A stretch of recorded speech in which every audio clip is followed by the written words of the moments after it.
Assalamualaikum warahmatullahi wabarakatuh. Nama saya Nur Hidayah. Video kali ini kita akan berkongsi mengenai cara mengurus harta pusaka dari perspektif masyarakat. Namun, saya akan menerangkan lebih lanjut lagi mengenai apa yang waris perlu tahu semasa proses mengurus harta pusaka dan juga dokumen-dokumen yang perlu disediakan oleh pihak waris semasa menguruskan harta pusaka. Jadi, jom. Rasulullah SAW pernah bersabda, pelajarilah ilmu faraid dan ajarkan ia kepada orang lain. Sesungguhnya ia adalah setengah daripada ilmu.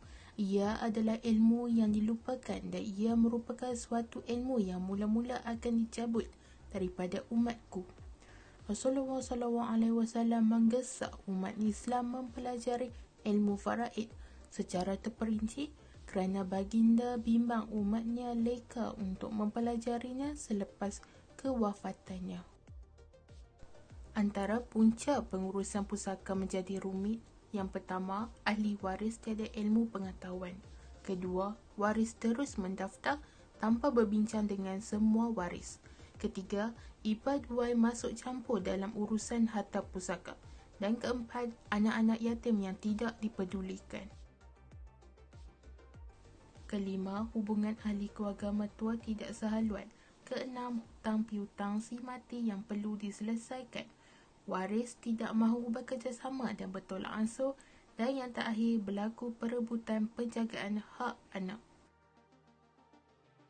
Beberapa perkara pihak waris perlu tahu sebelum memulakan proses pengagihan. Pertama, kesesuaian masa, tempoh dan tempat perbincangan. Ketiga-tiga perkara ini perlu dimaklumkan terlebih dahulu dan memperolehi persetujuan sesama ahli waris sebelum perbincangan bermula supaya dapat mengelak daripada perkara-perkara yang tidak diingini seperti keputusan berat sebelah atau maklumat-maklumat yang kurang jelas.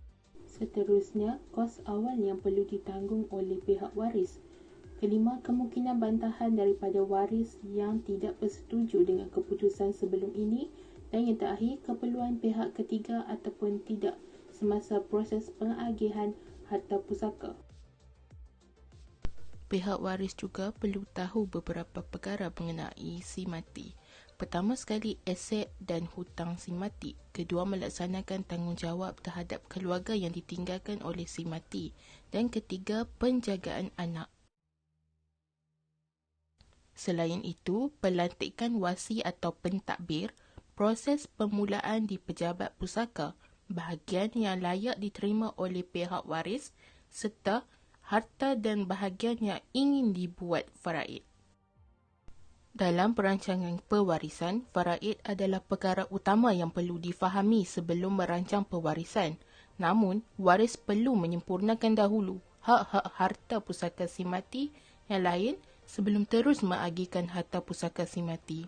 Hal ini demikian pentingnya untuk umat Islam benar-benar faham tentang hukum faraid kerana hukum faraid adalah ilmu tentang pengurusan harta pusaka.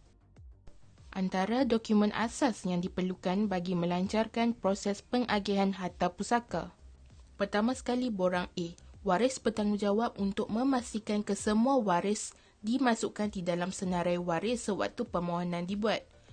Oleh kerana borang A adalah satu permohonan bersumpah di hadapan magistrat atau pesuruh jaya sumpah, kegagalan atau penafian waris oleh pemohon boleh dianggap sebagai penipuan dan merupakan satu jenayah.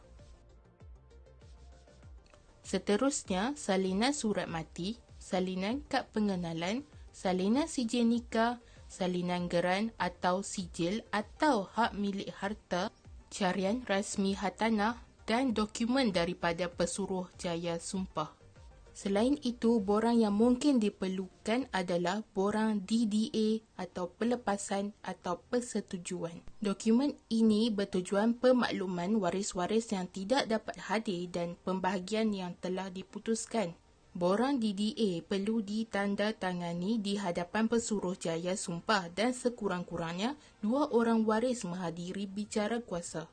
Yang kedua, salinan penyata hutang. Sekiranya tiada perjanjian bertulis atau bukti di antara si mati dan pemiutang, maka pihak pemiutang haruslah membawa saksi dan bukti-bukti lain yang berkaitan. Ketiga, salinan risit cukai tanah atau pintu. Keempat, anggaran nilai harta. Kelima, lukisan struktur waris faraid. Keenam, sijil faraid dari Mahkamah Syariah. Dalam kes pejabat tanah, di bawah nilai harta RM2 juta, sijil faraid tidak diperlukan kecuali dalam kes tertentu yang diminta oleh pegawai seperti: pertama, waris tidak berpuas hati dan ingin perintah faraid secara formal. Kedua, penyelesaian kes yang jarang berlaku seperti datuk bersama adik-beradik. Dan yang ketiga, kes yang berlapis-lapis. Contoh kes yang boleh saya kongsikan di sini adalah di mana si mati hanya mempunyai harta lain selain rumah ataupun tanah. Proses pusaka ini hanya boleh dibuat di Pejabat Amanah Raya atau di Mahkamah Tinggi Sivil sahaja. Borang A tidak digunakan apabila harta pusaka diuruskan di bawah Pejabat Amanah Raya atau Mahkamah Tinggi. Sekian dari saya dan jangan lupa tinggalkan komen anda di ruangan komen. Terima kasih.